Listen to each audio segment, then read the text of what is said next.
আমরা বিভিন্ন সময় দেখতে পাই আমাদের নারী শিক্ষার্থীরা এই ভবঘুরেদের দ্বারা বিভিন্ন সময় বিভিন্নভাবে তারা প্রতিনিধি ওই পলিসি মিটিং এ উপস্থিত না থাকা। শিক্ষার্থীরা যদি ক্যাম্পাস শিক্ষার্থীদের জন্য অনিরাপদ হতো না, আমার বোনেরা রাত্রিবেলায় হলে যেতে অনিরাপত্তা বোধ করতো না, তারা নিরাপদে তারা ক্যাম্পাস থেকে তারা হলে যেতে পারত। আমরা দেখেছি আমাদের সুফিয়া কামাল হল রয়েছে, সেই হলের সামনে আমরা দেখতে পাই ভবঘুরে মাদকাসক্তরা অবাধভাবে সেখানে বিচরণ করে এবং আমাদের নারী শিক্ষার্থী বোনদের উপরে তারা বিভিন্ন সময় শারীরিকভাবে এবং তারা কথার দ্বারা আমাদের বোনদেরকে হেনস্থা করে। এই ব্যর্থতার দায় এই বিশ্ববিদ্যালয় প্রশাসনকে নিতে হবে। আমি যদি একটি স্মরণ করে দিতে চাই, আমরা জুলাই গণঅভ্যুত্থানে এই ক্যাম্পাস থেকে আন্দোলন শুরু হয়েছিল, এই আন্দোলন পুরো সংস্কারকে ঘিরে শুরু হয়েছিল, কিন্তু এই আন্দোলন পরবর্তীতে ভিন্ন দিকে মোড় নেয়। শিক্ষার্থীদের যে গণরুম গেস্টরুম যে দাসত্বের জীবন তারা যাপন করেছিল, সে আপনি দেখেছেন বিগত দিনে যে কোনো সরকার দলীয় ছাত্র সংগঠন এই ক্যাম্পাসকে জিম্মি করে রাখেন। এই ক্যাম্পাসে নিম্ন মধ্যবিত্ত পরিবারের সন্তানরা যারা আসেন তাদেরকে জিম্মি করে রেখে সরকার দলীয় ছাত্র সংগঠনগুলো তাদের দলীয় এজেন্ডা বাস্তবায়ন করে।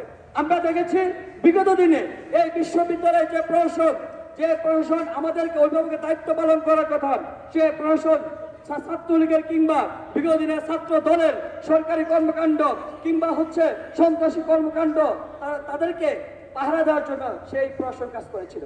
আমরা দেখেছি প্রশাসন তখন শিক্ষার্থীদের অভিভাবকের দায়িত্ব পালন করে নাই, কিন্তু এই ছাত্ররা জীবন দিয়ে জুলাই গণঅভ্যুত্থানে একটা সংস্কৃতি পরিবর্তন ঘটিয়েছিল। আমাদের কি কথা ছিল? আমাদের কথা ছিল ক্যাম্পাসে একটা আমূল পরিবর্তন আসবে, ক্যাম্পাসে শিক্ষার্থীদের প্রতিনিধিত্ব নির্বাচিত হবে।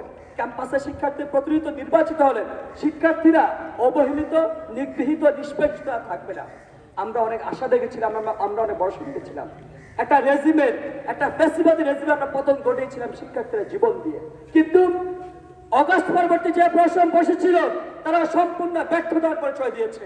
যে বর্তমান সময়ে যে পুলিশের যে নির্লিপ্ততা, স্বরাষ্ট্র মন্ত্রণালয়ের যে নির্লিপ্ততা, সেটি একটি শ্রেণী বিশ্ববিদ্যালয় প্রশাসনের উপর দায় দিয়ে বিশ্ববিদ্যালয় প্রশাসনকে এখানে সম্পূর্ণ এককভাবে দোষারোপ করে ডাকসু সহ বিশ্ববিদ্যালয়ের কার্যক্রমকে পিছিয়ে দেওয়ার জন্য চেষ্টা করছে।